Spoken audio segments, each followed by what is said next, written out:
Vatsim-pana entin'i Pasteure RATIANARIVO Léa. Hoy ny tompo, anaka aza manadino ny lalako, vaoka ny fonao hitandrina ny didiko. Amen. Vavaka isika tompoko. Endreny alehibe ny fitiavanao ry Andriamanitra ray zanaka ary fanahy masina, na tratraranay indray ty maraina ity. Andriamanitra be fitiavana ianao, Andriamanitra be famindrapo, mbola natoy ho anay tsiraray avy. Ataonay ahoana ny tsy hiteranao sy tsy hanome voninahitra ny anaranao, ilay tombony tompo sy mpanjaka ny mpanjaka. Dia mangataka aminao izay Jesosy io ahidio ny fanahinao masina ao aminay tsiraray avy.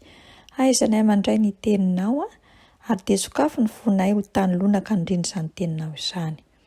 Tenena mandrakariva Jesosy fa voninkaina anao izay mpanomponao. Amin'ny anaranao ilay Andriamanitra ray zanaka ary fanahy masina anaovanay sy anandratanay izany vavaka izany. Alleluia.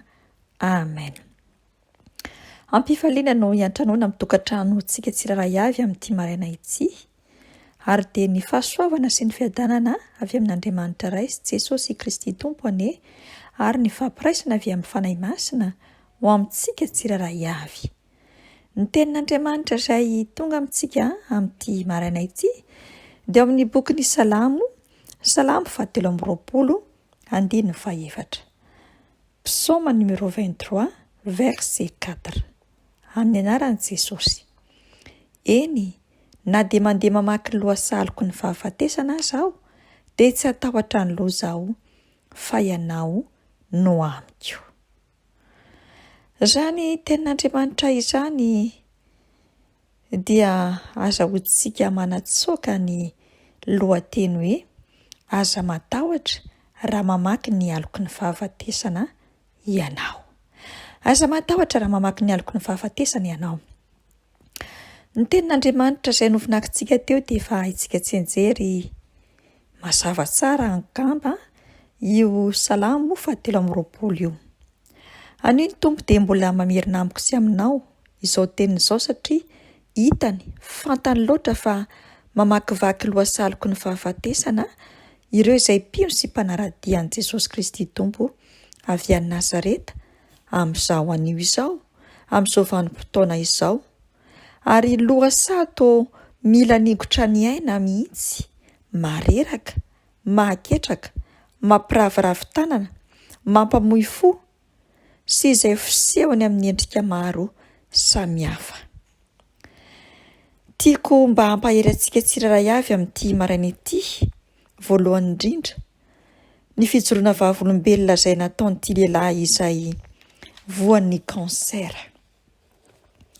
Voan'ny kansera ity lehilahy ity, ary fantatritsika tsara izany aretina izay ataontsika hoe homamiadana izany, fa aretina mampatahotra ny olombelona, ary dia toa ohatran'ny hoe miandry roviana no fahafatesana. Tsy maintsy niditra hopitaly ity lehilahy ity, ary tsy maintsy atao ny fandidiana hanasorana izany loharanan-aretina izany. Ny mpitsabo anefa dia tsy nanome antoka na ho sitrana na tsy ho sitrana, ary nilaza mazava tsara ny mpitsabo fa vitsy dia vitsy ny olona izay ho tafavoaka ao anatin'izany fandidiana izany. Rehefa niditra hopitaly ary ity lehilahy ity dia ny andro mialohan'io izay andidiana azy dia nilaza ny mpitsabo fa ny intervention tena sarotra indrindra no atao aminy, ary vitsy ho izy ny hoe hisy succès izany intervention izany. Tonga ny andro izay anaovana ny fandidiana, ary dia efa vita avokoa ny fikarakarana. Efa mitsotra eo ambonin'ny latabatra fandidiana ity lehilahy iray.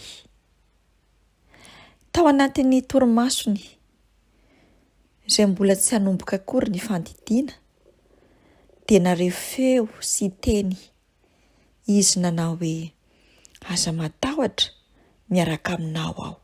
Eo anilanao aho, eo ampamakivakianao izao lohasaha aloky ny fahafatesana izao.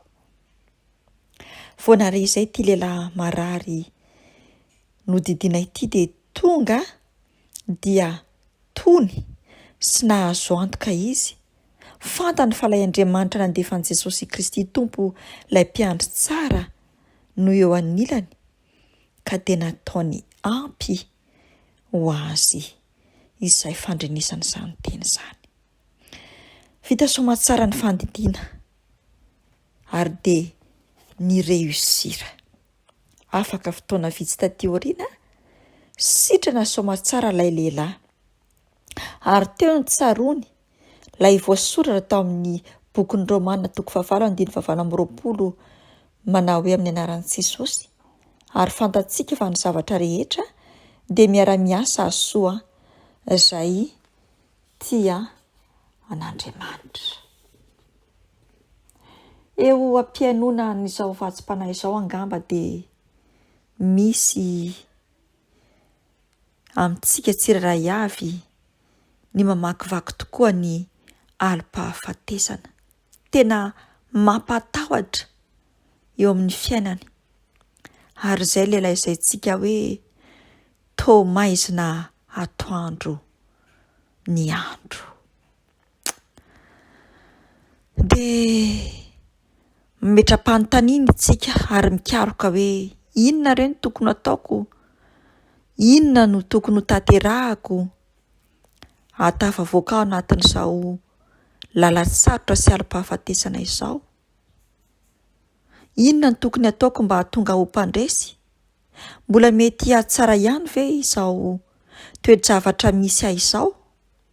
Anana hery ve aho manoloana ny tsirariny sy ny tsy fahamarinana mianjady amiko izao? Tena fanontaniana mandanindanja sy lehibe tokoa eo amin'ny tsirairay ireo fanontaniana ireo noho ny zavatra izay miantra sy mianjady. Kanefa anio ny Tompo ilay mpiandry tsara milaza amiko sy aminao fa aza vela anana anjara toerana lehibe eo amin'ny fiainanao izany fanontaniana izany. Andrandrao ny masonao hijery ilay manam-pahefana sy tompon'ny fahefana ny an-danitra sy ety an-tany izay miandry asa anao hametraka fahatokiana amin'ny tanteraka.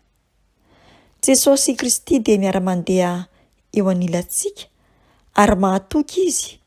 Izany no hamerenany amintsika ny hoe aza matahotra na mandeha mamaky lohasaha ny fahafatesana aza ny fiainanao. Tahaka ny nataony tamin'ity lehilahy marary ny homamiadana ity koa no ataony amintsika tsirairay avy. Jesosy Kristy Tompo ilay mpiandry tsara no hitondra antsika tsirairay avy amin'ny faratapon'ny fandresena miezinezina fa aza matahotra na amin'ny lafiny ara-panahy na ara-tsaina na ara-batana izany. Dia ho tanteraka amiko sy aminao ny teriny hoe eny tokoa fahasoavana sy famindrapo no anaraka ahy amin'ny andro rehetra iainako. Dia hitoetra ao an-tranon'i Jehovah andro lava aho. Amen. Vavaka isika. Ry Andriamanitra ray zanako, Jesosy Kristy Tompo ilay mpiandry tsara ho. Hitanao ary tsy misy miafina aminao tokoa ny Jesosy ny fiainan'ny retom-panomponao sy ny vahoakanao sy ny zanak'olombelona rehefa naradianao amin'izao vanim-potoana izao fa mamaky lohasaha ny fahafatesana isa-tsegonda, isa-minitra, isan'ora, isan'andro ny fiainanay. Misaotra anao Jesosy satria mampanantena anay ianao, manome toky anay ianao fa miara-dalana aminay ianao ary eo anilanay ianao. Mampamoaka anay ho mpandresy ianao. Dia ampianaritra Jesosy hahatoky anao. Ino anao? Hisotro sy hitohaka eo amin'ilay onin-drano velona izay manome anay sy mahavoky soa ny vavanay sy ny fanahinay sy ny fonay amin'ny alalan'ilay teninao. Tenao Jesosy Kristy Tompo, ilay teny tonga nofo teto amin'ity izao tontolo izao ity. Misaotra Jesosy fa mpikarakara tsara ianao. Misaotra Jesosy fa miaro anay ianao. Ankalazana sy omena voninahitra ny anaranao fa ny fahasoavanao Jesosy Kristy Tompo, ny famindraponao hanaraka anay tsiraray avy, mandritry ny andro sisa iainanay, dia tsy hatahotra ny loza izahay satria ianao no aminay. Ho anao ny tera sy ny aza ilay tompony tompo sy mpanjaka ny mpanjaka. Aleloia.